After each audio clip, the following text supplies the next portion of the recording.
Welcome to Unit 2, your second curricular unit. Throughout this unit, you will be introduced to digital equity. Think about digital equity for a moment. Reflect on what the term means to you. Do you advocate digital equity in your classroom? Does digital equity just mean that your students can use a computer at school? Or is digital equity more complex than that? We will explore digital equity in this unit and what it means in terms of our setting in higher education here at NSULA.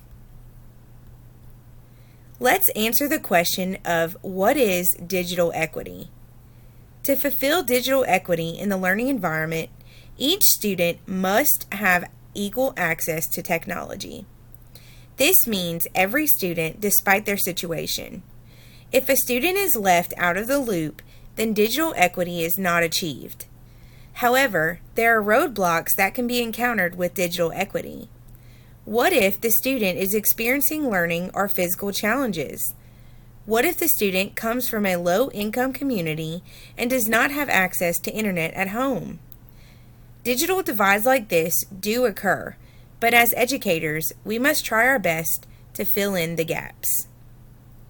The teacher or instructor must be familiar with the digital tool or technology enough to assist these students in navigating the tools. For example, a person can be given a toothbrush, but if they do not know what to do with it, the toothbrush is pointless.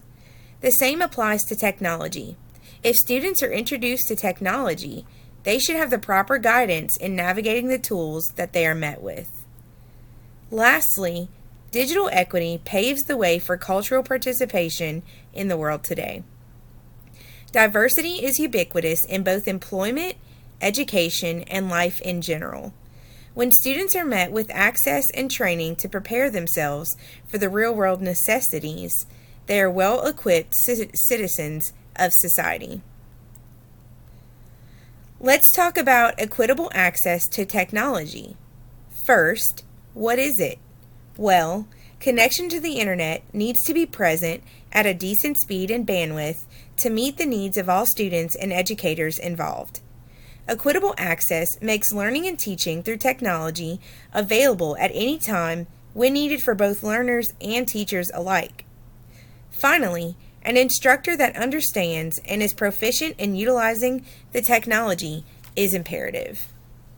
Why is equitable access to technology important? Well, technology and digital devices enhance learning when utilized in the classroom. The advancements made in the digital world have made it now possible to reach students in many ways using multimedia applications. Also, ISTE standards do require both digital tools and the skills of the teacher to reach students on this level of learning. Lastly, using technology appropriately is a significant factor within equitable access. Examples of equitable access to technology include ensuring that students and teachers alike are familiar and knowledgeable on how to access the technology.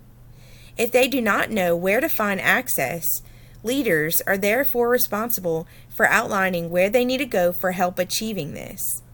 Instructors must also be flexible enough to meet diverse learners in their struggles with the technology, as well as accommodating instructional needs as necessary. Assistive technology and adaptive technology. What is the difference? The purpose of assistive technology is to help create a more equal learning environment for students who have learning disabilities that are not readily apparent to others. These include epilepsy, mental illness, depression, dyslexia, or autism. These include equipment or devices that compensate for the physical or mental impairment the student has. On the other hand, adaptive technology aims to meet the unique needs of an individual with a device that is specifically designed for people with disabilities. While the two are similar, they both have distinct differences.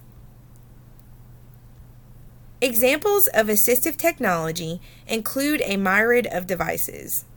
Talking calculators, Audio players and recorders are often used in the educational setting to assist students who are visually impaired.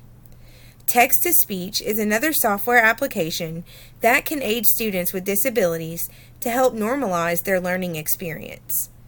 In the higher education setting, computer labs may offer mouse alternatives, screen readers, speech recognition, or screen magnification software to accommodate learners with impairments.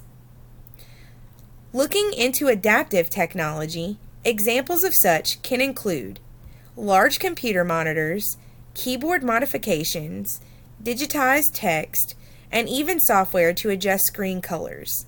Computers are also available that are equipped with voice and visual output for students with visual or hearing disabilities.